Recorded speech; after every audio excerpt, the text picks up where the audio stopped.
Hi, this is Rockport Ryan with Texas Fishing Tips, and this is your weekly fishing report. All right, starting out this week over here at the Port Bay Road launch. We're still gonna be figuring out like what's going on after this front. What we've been seeing is that coming down this shoreline, we've been picking up a couple on top waters and things like that. Once we came around that pier, coming down into this pocket, still seeing some reds. Not quite the tails, just due to the high water. When you get back in this corner, seriously, come down this canal system into these like back lakes. It goes almost all the way back to 1069.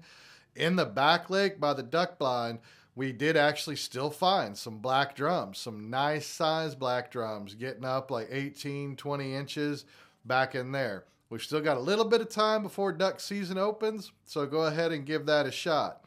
As you're coming back out of that canal system, there'll be a cut off to your right. Definitely make some shots into there. Most of what we've been using in this area was topwaters, going after those black drum, was using Z-Man crab, going with a scented subsurface. Coming around this shoreline, just go ahead and paddle around it. We didn't really pick up much worth talking about. But when we got over into this area, these back lakes coming in off of Cape Valero, around the guts of those, picked up some flounder, some nice sized reds. When you come back across this hole, just use your subsurface, paddle tails, Z-Man, root beer, and chartreuse, rip and slash, unfair lures. All of those have been working real well at picking up some nice box trout. All right, staying over here in the Port Bay area, you can also launch here from, it's the Swan Lake launch. They have redone Copano Retreat Road. It is paved. It is no longer caliche, so it's a great drive now. Coming out, paddling along this shoreline, we just generally don't make a lot of casts because where we want to be is coming back around into here.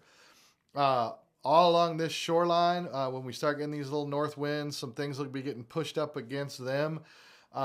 Nice protection along the islands, or you can just come along this shoreline and going into some of these cuts have been producing some nice reds. Out in the open, not a lot of schools, but some nice solos and everything. Then come out to the backside of these islands. And when you're working the backside of these islands, these cuts, we've actually been picking up some nice trout. The redfish were mainly topwaters. The trouts, again, going with the paddle tails and everything. It is possible that when you're coming back down, come out on this little flat area and you might even be able to pick up some flounder. We were bouncing the jig heads, 16-ounce jig head, down along the bottom, just ever so slightly. And we actually did manage to pick up a trout, so somebody got a slam. All right, now we're going to tell you a little secret spot. When you come out here to Goose Island State Park, you've got the boat ramp on one side of that bridge. On the other side of the bridge, you can actually walk down and launch a kayak. It will come and it'll snake out through some oysters. When you get out to here, there's actually a couple of man-made lakes that have a cut in them that's only about 5 foot wide. Just big enough for a kayak to get in. Not big enough for a boat to get in, and too soft to wade in. So if you look at your aerial photography, you will definitely see these two man-made lakes.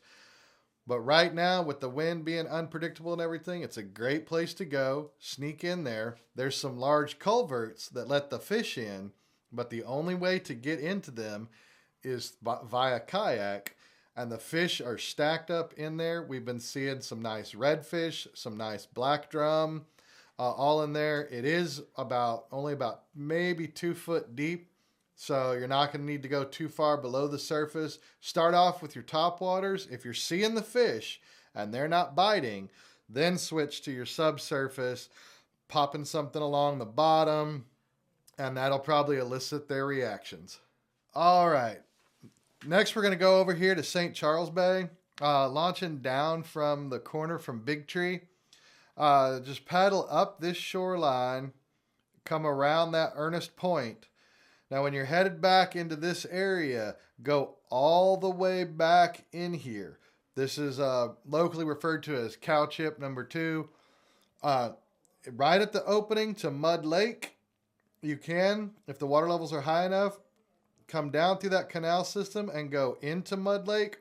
Right after you get into it, you'll be able to tell pretty quick whether anything's in there or not. When it is in there, it's going to be some nice redfish just cruising around, topwaters, but definitely this back corner and cow chip, we've been finding some nice reds pushed all the way up. Even as we move into duck season, there are some duck blinds out there, but the guys will be cutting across that cut, not going up into it, and it winds up pushing the reds into that back corner. And with that, again, topwaters were the action up against the grass line, and you should be able to pull some nice keepers. This is Rockport Ryan. Thank you for watching.